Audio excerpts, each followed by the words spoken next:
Good morning. It is April 20th, 2020, Monday. It's for our people. We're back. Going to be back every week. Can meet at Hakim's Bookstore, 210 South 52nd Street, between Walnut and Chancellor. But the show goes on. For our people is going to be here. We're doing this pandemic business building, COVID, the racial wealth gap. And again, Hakim's Bookstore. We're still in effect online. HakimsBookstore.com, Hakim's Bookstore on Instagram, Hakim's Bookstore on Facebook. So you can come check us out, and we're going to make, and just like you guys, we're going to make it through to the other side of this, right, and be stronger and better than ever. Right? I'm your host, Andre Smith, Smitty Bonton. I'm your scholar in residence. Former law professor for close to 15 years at American Association of Law School Institutions, Penn State, Florida International University, Widener, and Howard. And so now my job is to bring scholarship, books, black intelligentsia to the people, right? Very similar to shows like Listerville Middleton's For the People. For those of you that may remember back that far, when he used to have Francis Cress Welsing, Ivan Van Sertima, Sheikh Anta Diop on his show, bringing the scholarship that wasn't being highlighted by other outlets.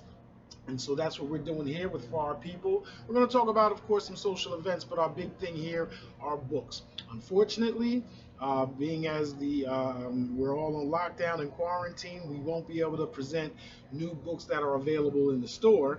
But at the same time, there are new books that came out and have been produced by scholars that I've become aware of, and I'm going to bring it to you. If there's any book that I discuss here that piques your interest, again, call the bookstore or check us out online, HakimsBookstore.com. Hakim's Bookstore is on Facebook. We are on Instagram. Come check us out. You can also catch this video on my personal channel on YouTube, AfrolanticanJurisprudence on YouTube, right? AfrolanticanJurisprudence. Now, ordinarily, we do this 11 o'clock on Monday mornings. Me and the super producer, Chris Arnold. Shout out to Chris. Shout out to Tafari, shout out to Yvonne Blake, Princess Glenda, and the owners of Hakim's Bookstore, the daughters of Dawood Hakim, the founder of the bookstore in 1959. And we actually have some news about Marcus Books in Oakland, and we'll discuss that in a little bit. But yes, Hakim's is the second oldest black bookstore, along with Marcus Books being the first, but they were both founded basically in the same year, and both are going to get through this so that the black bookstore will survive. All right? Okay, so shout out. One of the things that is going to help us survive in the future, I believe, is some of you are actually doing well homeschooling your kids, and you may want to continue after all this is over. There's already an Afrocentric homeschool movement. You could check out the works of Dr. Ama Mazama, right, who's done a lot of work and shot a lot of videos about Afrocentric homeschooling, and there's a growing body of materials to support homeschool parents. So when this is all done, again, black bookstores, homeschooling parents, we're going to get together and support each other, right? Because who else will, right? And again, the theme of us being outside of or being on quarantine and lockdown, the theme of these shows is, again, on taking this time to build new businesses or build better businesses, and we can use this time to plan on how we're going to come out of this even stronger than before. I understand there are memes and discussions about how we shouldn't pressure ourselves to use this time productively, that some of us need this time to as a break, that it's not there's nothing wrong with you if you don't use this time to create some new business or some activity. And they're correct. It's not entrepreneurship is not for everybody, and everyone is in their own particular circumstance. However, if we are concerned about racism at all, if we are in a collectivist view, if we appreciate and understand the racial wealth gap, if we understand how much harder it is to make a comeback in a capitalistic society when we are the ones that have the least amount of wealth, then it either requires us to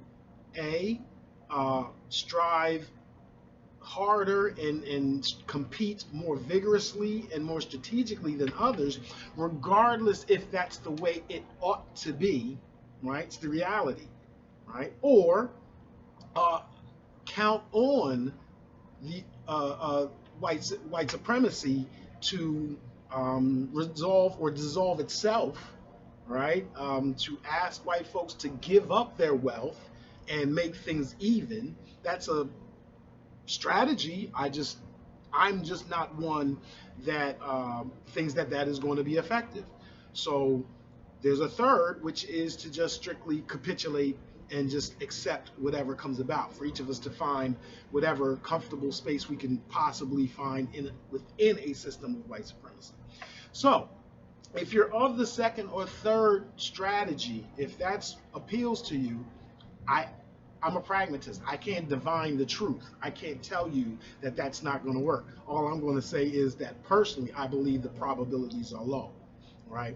And so no matter how long it takes, how hard it takes, how much it may squelch my individualism, I do believe that the way to self-determination for black folks is through better educating ourselves, starting and patronizing black businesses, stop unduly criticizing each other, which includes using this particular time and any time to seize comparative and competitive advantage wherever we might.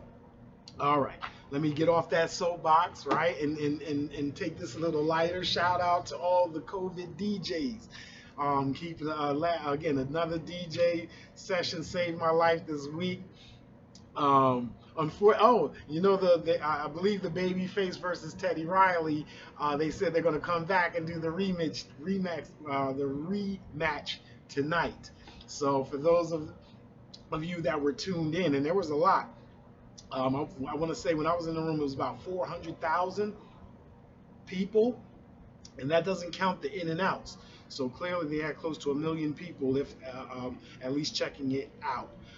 And that's a highlight, right? These new verses, Premier versus RZA. These are new opportunities that are jumping out on Instagram. So whether it's Twitch or other technology, big ups to all those people that are seeking ways to invent or reinvent themselves or their businesses through this pandemic. Again, I had a great time. Jazzy Jeff is back in effect, and he's giving a lot of shout outs to the Philly artists and DJs, DJ Rand, Corey DST, Diamond Cuts, Master Vic, otherwise known as Victor Duplay, Cash Money, Tap Money, right? Gary O, all the DJs out there helping us get through this. I'm so proud to be a member of the hip hop community since 1978 for the last 40 plus years. Shout out to Cool Herc. Even Grandmaster Flash had a DJ set yesterday. Right? So check those things out for all my old folks, all the people with me that are turning 50 and above this year. If you're not on Instagram, that was a good reason to do it. This pandemic has gotten me to invest a little more in technology than I otherwise would. I've been on Zoom meetings. I've used WhatsApp. I'm on Instagram now. So these things are forcing us to advance our skills, right? And so let's take it as far as we can possibly go. Let me also say that I'm very proud of DJ Envy and others that are using their platforms to help others.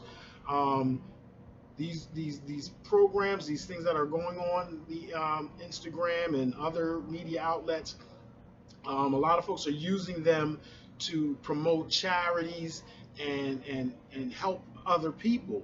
And let me just say that I am very thankful and proud of the DJ Envies and the others that are doing programs that are raising money to help other DJs, to help other artists, and to just help people.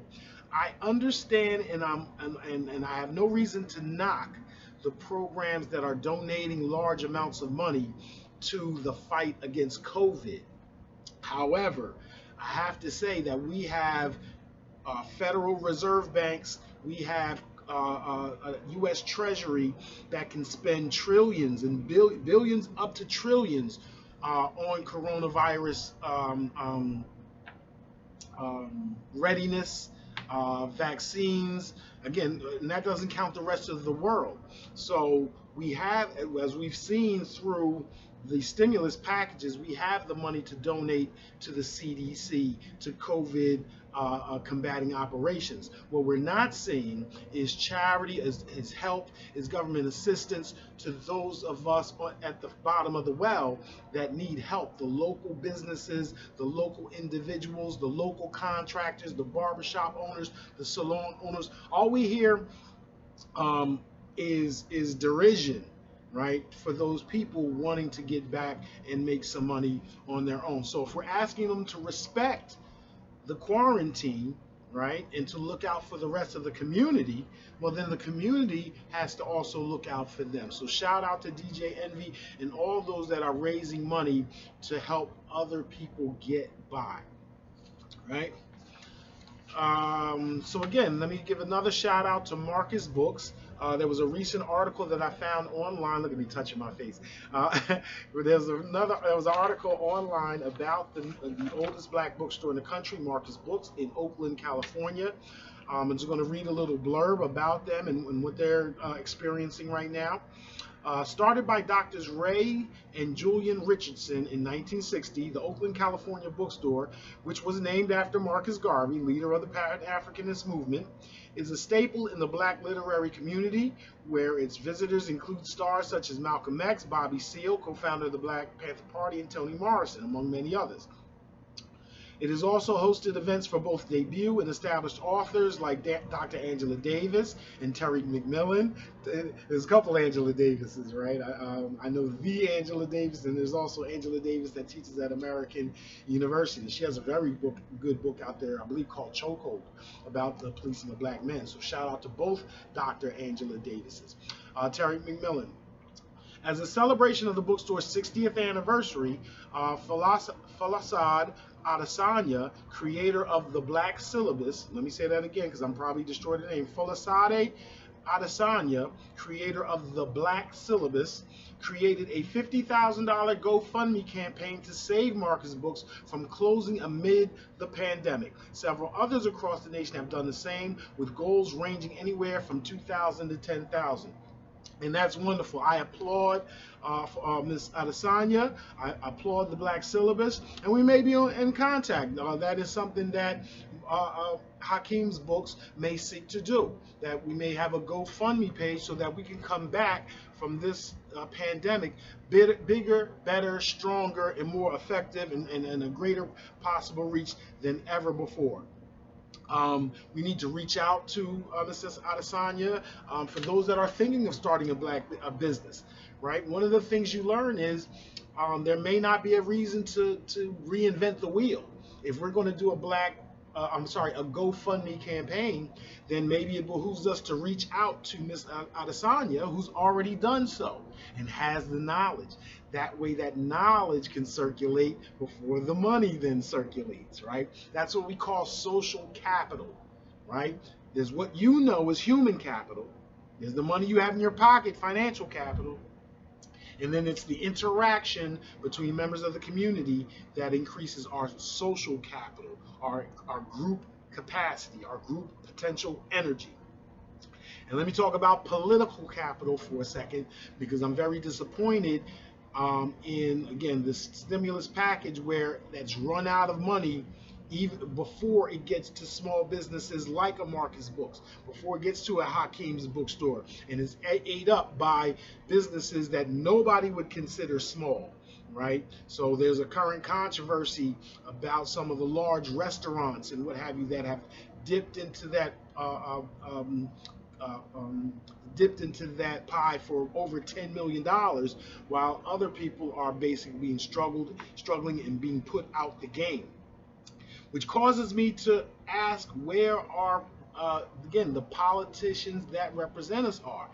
When we talk about entrepreneurship, I'm often chastised by progressive scholars about the need for political engagement, which I never discount.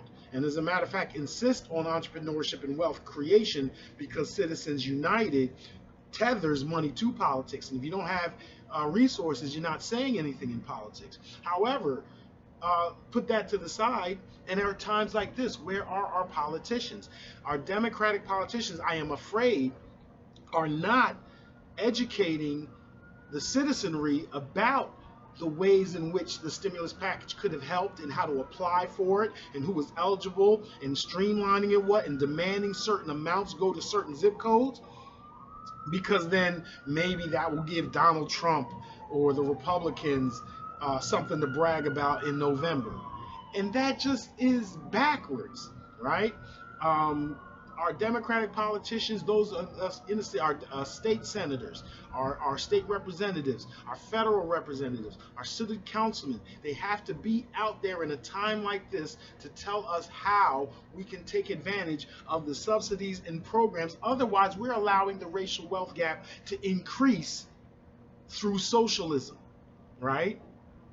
Capitalism may increase the racial wealth gap, but so does socialism, or what we call Herrenvolk socialism, when you have government-sponsored programs that transfer government largesse to the wealthy, to the white, and not to the black and brown. Right? That is socialism as well. We can go all the way back to the New Deal and talk about Social Security and all that other stuff. I'm going to leave that there because that's a whole lesson in and of itself. But my point being, we have to take advantage of all the subsidies and the government programs that are available to us. The child tax care credit, welfare, SNAP, and all that's fine. But for those of us that are middle class, upper class, or working class, entrepreneurial class, whatever you want to call it, we have to have mechanisms, we have to have ways in which we are able to take advantage of all the programs that are out there for us. Which leads me to talk about, first of all, give a shout out to the brother Michael Cord, right, or Michael X, right, the Philly lawyer that's doing major things for this community. Outspoken brother who has a Sunday show on WURD radio. I believe that's 900 on AM dial, 96.1 maybe on the FM. And he's just doing fantastic work. As a matter of fact, I just joined a group of his that's out to defend Michael White, the young brother that was accused of murder in a confrontation between himself and on Rittenhouse Square with some socialite, and they accused him of murder. He claimed it was self-defense, and he basically won that case.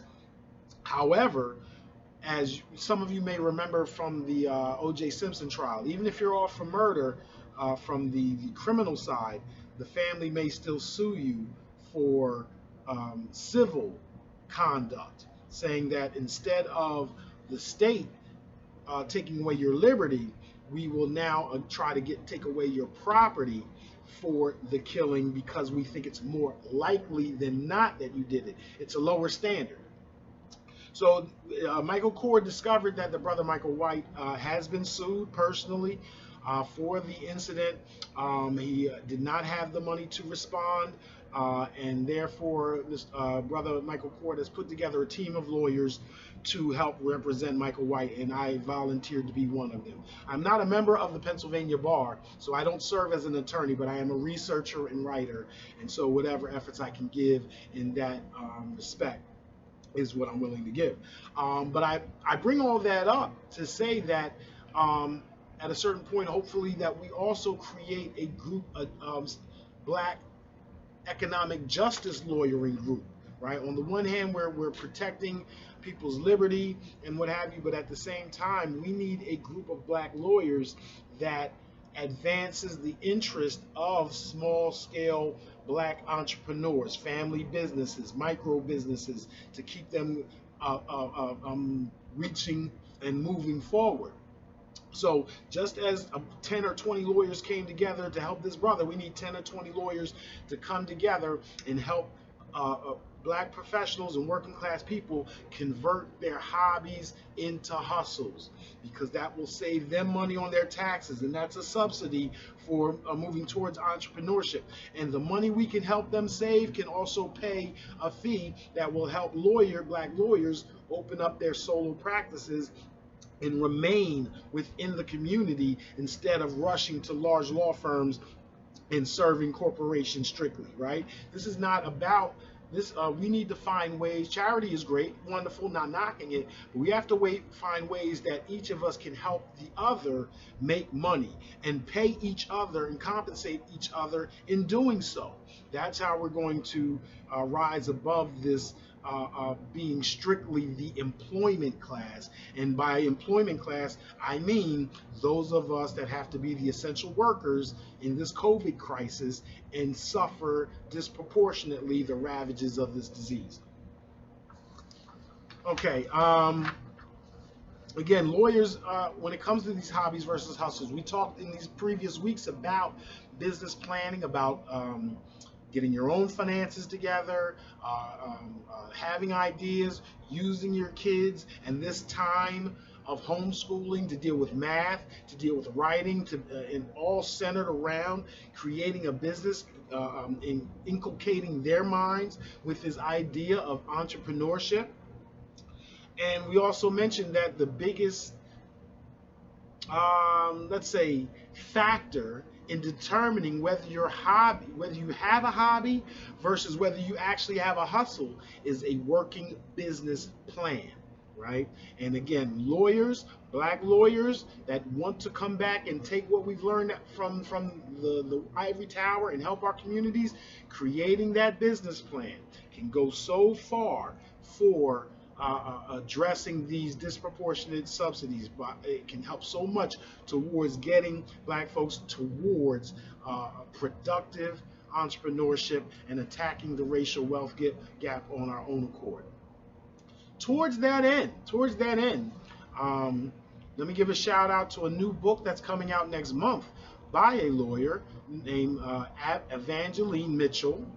And she's written a book called Lessons from Successful African American Lawyers, Practical Wisdom for Those on the Path to Lawyerhood. Now, it doesn't come out till next month, so I haven't read it yet, but it'll be interesting to see if she touches upon community lawyering. For those that know, I am also writing a book, AfrolanticanJurisprudence, that's more of a scholarly work. She says hers is practical wisdom.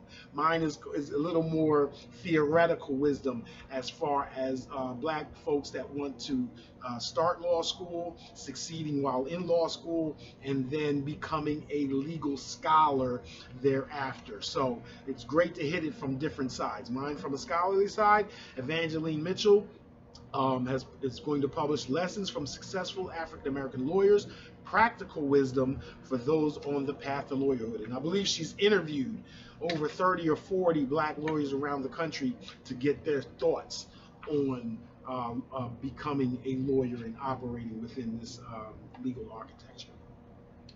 All right, so let's get to some more books, right? Let's get to some more books. There's plenty.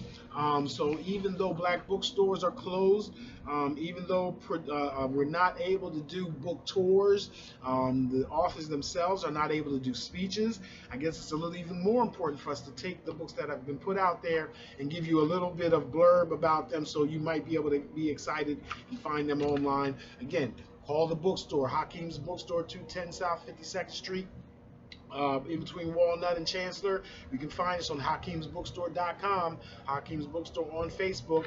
Make contact with us. We will get these books to you. And first of all, I guess I want to shout out again Runoko Rashidi, the great Afrocentric scholar and student of Ivan Van Sertima, John Henry Clark, and them. His new book, Beautiful, Royal, and Divine, The Black Image in Antiquity. In my understanding, it's over close to 200 photographs that Brother Rashidi has taken in museums all around the world to show that have black folks, whether it be in Egypt, Europe, Asia, South America, black folks have had their day in the sun around the world, and it's such a much glorious history than we're being taught. As Marcus Garvey said, uh, if we knew better the greatness from which we came, we would be much less apt to disrespect ourselves. And I want you to hold on to that quote, because we're going to get to some other books later that talk about Afro-pessimism, and we're going to distinguish that from Afrocentricity, right? Afro-pessimism versus Afrocentricity. And it's a perfect book to explain why I consider myself Afrocentric, and I would not consider myself Afro-pessimistic, although others might do the same, but I'll explain the difference. But right now, yes, I want us to appreciate Runoko Rashidi's beautiful, royal, and divine, The Black Image in Antiquity. Last week we had a lot of great books that we presented. African American Political Thought by Melvin Rogers, Creative Bad Men, Creative Touchstones of Black Writers by Howard Ramsby, Black Cultural Mythology by Crystal Temple, Bodily Evidence by Geneva Cobb Moore, Black History and Poetics and Performance by Gail Jackson, and this one will seem to be a very popular one, A Black Feminist Approach for Everyone by Minna Salami, a Nigerian writer who's talked about feminism for everyday women, not for us scholars and academics, but for people. How do we approach our everyday lives from a black feminist perspective? And then a misplacement of black poet, The Response of Weeds, a misplacement of black poetry on the prairies by Bertrand Bickerstaff. So that was last week. And so this week, again, we get these books. The majority of these books I found on the Journal of Blacks in Higher Education, jbhe.com, a long-standing institution out to support black scholars. Now, all these books are not published by black authors. However, they are of interest to black scholars. So let me run down to this week's list. Very, very, very interesting list. And a lot of it is going to relate to COVID and our experiences going on now. So this first book I want to talk about is Afro-Pessimism by Frank Wilderson III. And I've heard the term Afro-pessimism lately, within the last 6 months. And I've been very curious as to what is meant by that. And I kind of figured it is kind of describing those of us, a lot of us from a black nationalist perspective, that do not believe that progressive coalition building with white folks and others is going to be productive and lead us to black redemption. That it is part of a strategy, but it would not be the major feature. And so I wondered, again, how would this deal with something like Derek Bell's racial realism with interest convergence, which I think is reality and not pessimism.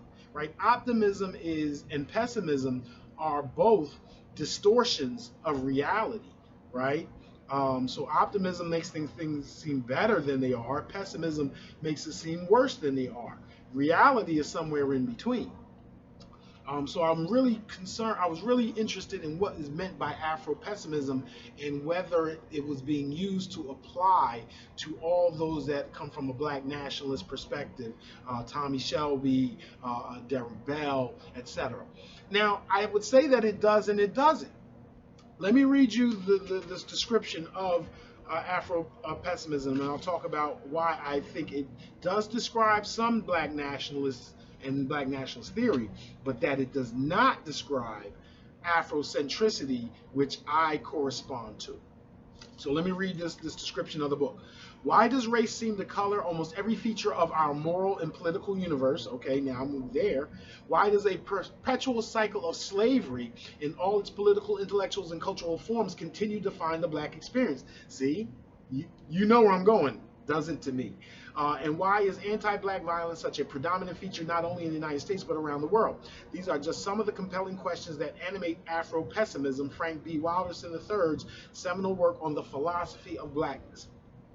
Combining precise philosophy with a torrent of memories, Wilderson presents the tenets of an increasingly prominent intellectual movement that sees blackness through the lens of perpetual slavery, Drawing on works of philosophy, literature, film, and critical theory, he shows that the social construct of slavery, as seen through pervasive anti-black subjugation and violence, is hardly a relic of the past, but the very engine that powers our civilization, and that without this master-slave dynamic, the calculus bolstering world civilization would collapse. Woo!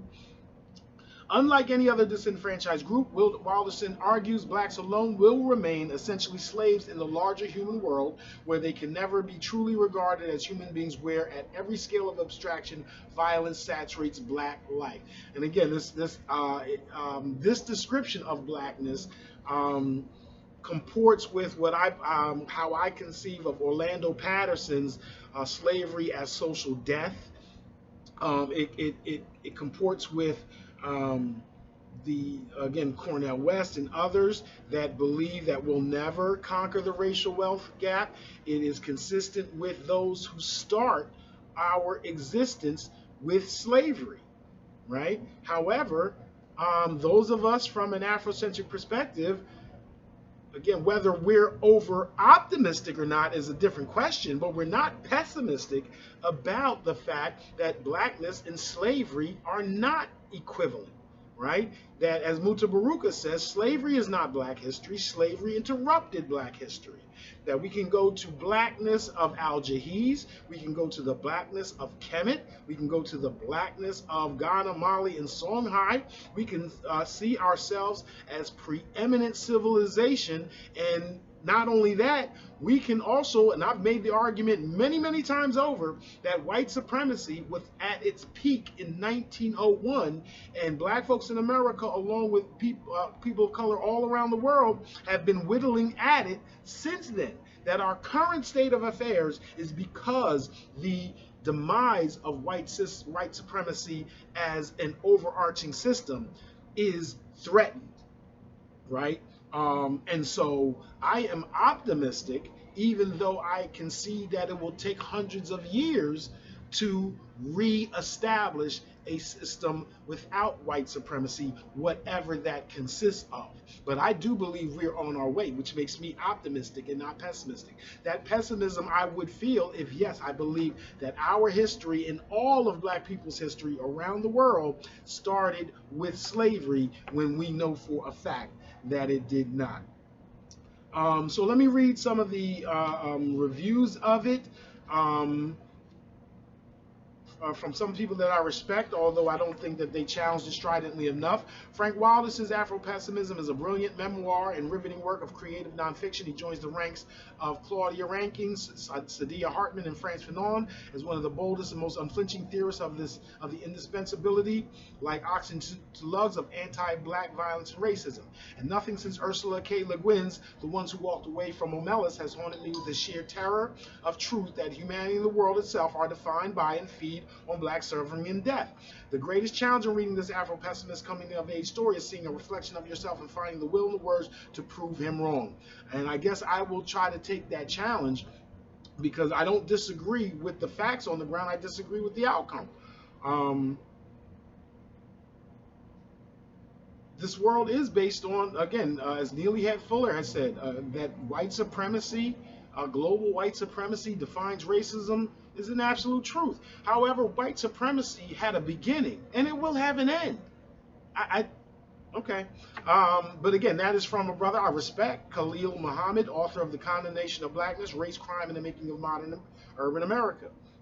And I will also say again that interest convergence theory says that within American academics, white folks that control academia are more likely, it is in their interest to promote those who see it pessimistically, right? It's not in their interest to promote scholars who believe that white supremacy is on the decline and can be on the way out there. So again, that's something that black scholars, interest convergence theory is so applicable to every area of racial activity that we ought not confine it to the law.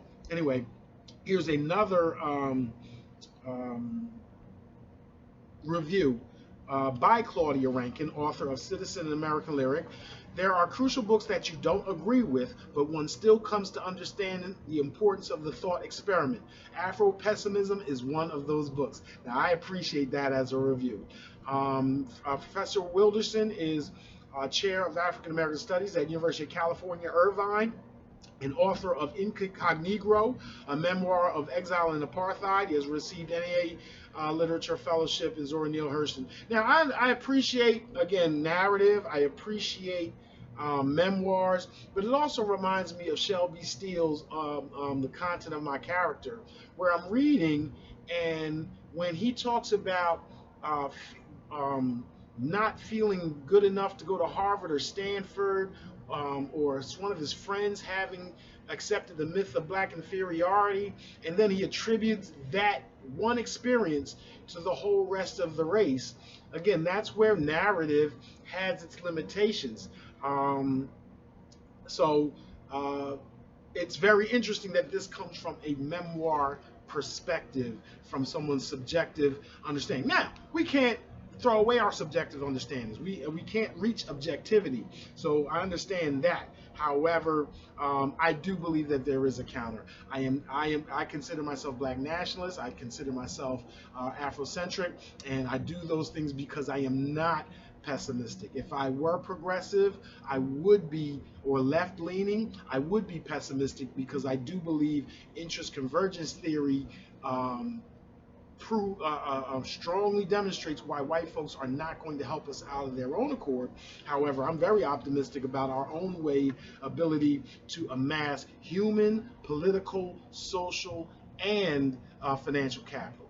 And I also cannot attribute invulnerability to white folks, because white supremacy has been a construct that is hegemonic at this point. To say that it's just going to last forever gives white folks an invulnerability, a godlike presence that they just don't deserve.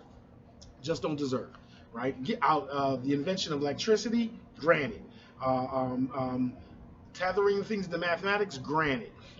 Computer technology, granted. But as the rest of the world catches up, what's the new invention that is going to distinguish them from the rest of the world, especially if other parts of the world have a stronger commitment to mathematics? Whoever has the preeminent society in the whole world in mathematics eventually runs this world, right? So, and yes, we will have to deal with China if China becomes the new preeminent power, and we'll do so. Right? These folks want to, I'm sorry, but Afro-pessimism and a lot of these books, and we'll talk about another one later, what I disagree, they seem to think that there's some silver bullet out there that we just can't find, we're not smart enough to get, when it's really just the fact that time, right, the circumstance we're in, right, requires strategy and time. There's no way, if you look at the thousands and thousands of years of human history, that we're going to turn around our enslavement with the snap of a finger, right? Putting up things as silver bullets and then saying don't believe in that, and basically offer no alternative but capitulation to the system, I'm very much against that. Very much against it.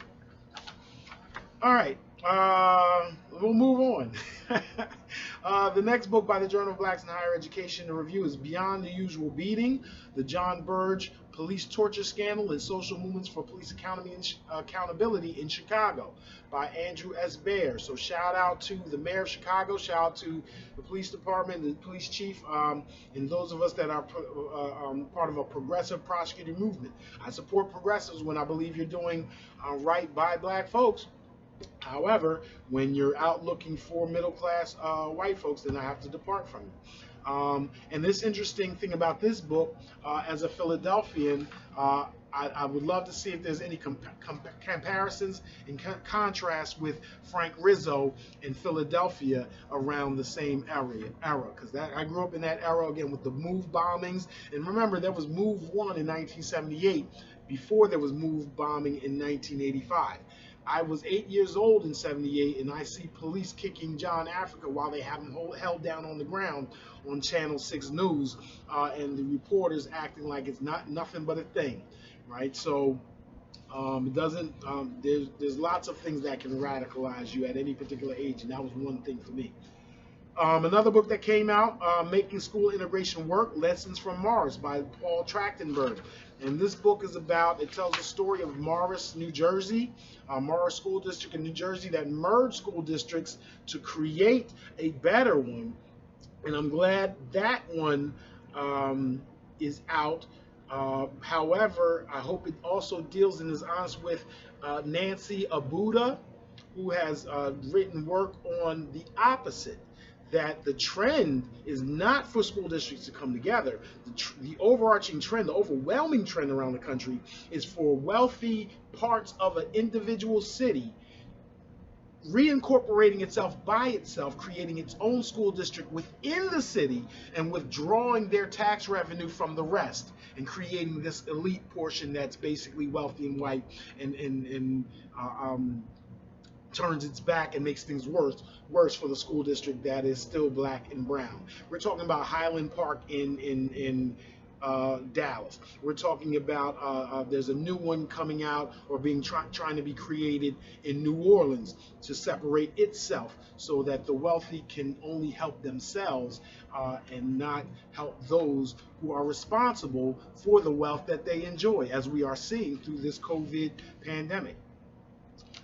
Okay, a bunch of books on feminism, black women, Bodies That Work, African American Women's Corporeal Activism in Progressive America by Tami Miyatsu.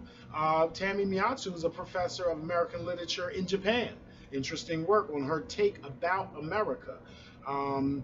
This is a review of her work. Bodies That Work examines 4 women who reinterpreted and reorganized the historically divided black female body and positioned it within the body politic. Sarah Breedlove Walker, or Madam C.J. Walker, an entrepreneur. Emma Azalea Hackley, in 1867 to 1922, who was an opera singer. Meta Warwick Fuller, 1877 to 1968, who was a sculptor. And we do know, or I know, Josephine Baker, 1906 to 1975, an international performer. She says each reshaped a different part of the female body: the hair, Walker; the womb and hands, Fuller; the vocal cords, Hackley; and the torso, Baker, all of which had been denigrated during slavery and which continued to be valued by white patriarchy in their time. Alleviating racial and gender prejudices through their work, these women provided alternative images of black womanhood. So that is from Tami Miyatsu, a professor of American literature at Kansai Gaidai University in Japan. I hope I pronounced that wrong, right? And we know again that in Japan we have mixtures. We have black folks, Naoma Osaka, and people of color in Japan and all the world over. A shout out to Rui Hachimura, who's going to be a first-round draft pick was a first-round draft pick and plays for the Washington Wizards, who is also a Japanese brother of African or black descent. We spoke about Runoko Rashidi a little earlier. He is the first scholar I've ever encountered that talks about the early Japanese samurais were black, or at least some of them were black. And there's supposed to be a story about one black samurai, and they're going to make it seem like there was only one, but you can find a Japanese proverb that says, in order for a samurai to be brave, he has to have a bit of black blood, which suggests more than just one black samurai. It suggests that there was a strong presence of African descended people in the samurai ranks in Japan. So all that, shout out to Tami Miyatsu and her books, Bodies That Work. Another book that came out, More Than Ready, Be Strong and Be You, and Other Lessons for Women of Color on the Rise by Cecilia Munoz. This is about advice and inspiration for women of color seeking new heights of influence, from the incredible top Latina advisor to President Obama. Cecilia Munoz was the first Latina to lead the White House Domestic Policy Council. She draws lessons from the challenges she faced as the senior Hispanic person in the Obama White House and as a longtime powerful voice in the civil rights movement. For those that know, I chafe at the word Hispanic. I prefer to use the term Latino. It is my view that Latin, Hispanic suggests a ancestry from Spain, right? Instead of that, an ancestry tied to the conquistadors versus the subjugated people. Where Latino, Latina, Latinx suggests to me a people who had a language, a Latin language, European language foisted upon them. Subtle difference, but that's my distinction between Latin and Hispanic. Another book came out is Queen of the Negro Leagues, Effa Manley and the Newark Eagles by James Overmeyer. In celebration of the 100th anniversary of the Negro Leagues, this book honors the life of Effa Manley, the trailblazing female co-owner of baseball's Newark Eagles. Now, for those that know about the Negro Leagues, we know that the owners of most Negro League teams were white. So Effa Manley was a white woman that owned the Newark Eagles. The first woman inducted into the Baseball Hall of Fame. There was no one like Effa Manley in the sports world of the 1930s and 1940s. She was a sophisticated woman who owned a baseball team. She never shrank from going head to head with the men who dominated the ranks of sports executives, and that her life story remained unchronicled for so long can only be attributed to one thing: her team, the Newark Eagles, belonged to the Negro Leagues. There's a great is it called Souls of the Game, right? The Negro League movie that has Delroy Lindo and Blair Underwood and whatnot, and they portray all of the owners of the Negro League teams as black, and they also have a very outspoken black woman who is a part of the ownership cabal. I do not know the relationship of that movie to this story, whether for some cinematic purposes or in other words, I don't know off the top of my head the correct percentage of black owners in the Negro Leagues to white owners. It's something that I should know and I should look up. If anybody has more information about that, I'd love to hear about it. Okay, another book that came out, Selling Anti-Slavery, Abolition in Mass Media in Antebellum America. This was written by Teresa Goddu. It is published by University of Pennsylvania Press here in West Philly. A blurb from it, or a description, an abstract. Beginning with its establishment in the early 1830s, the American Anti-Slavery Society recognized the need to reach and consolidate a diverse and increasingly segmented audience. To do so, it produced a wide array of print material and visual media, almanacs and slave narratives, pincushions and gift books, broadsides and panoramas, building on the distinctive practices of British anti-slavery and evangelical reform movements. The AASS utilized innovative business strategies to market its productions and developed a centralized distribution system to circulate them widely. So this is interesting about a business, an anti-racist business, instead of, on the other hand, so-called racial capitalism.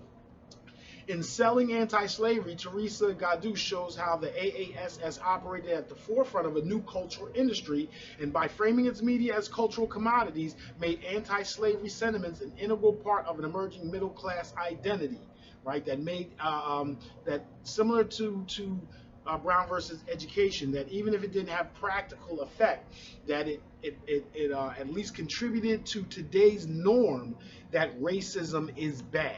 Right, that white supremacy is bad. That there had to be a time and a movement to create that, at least as a norm within society, before it ever could be affected in law.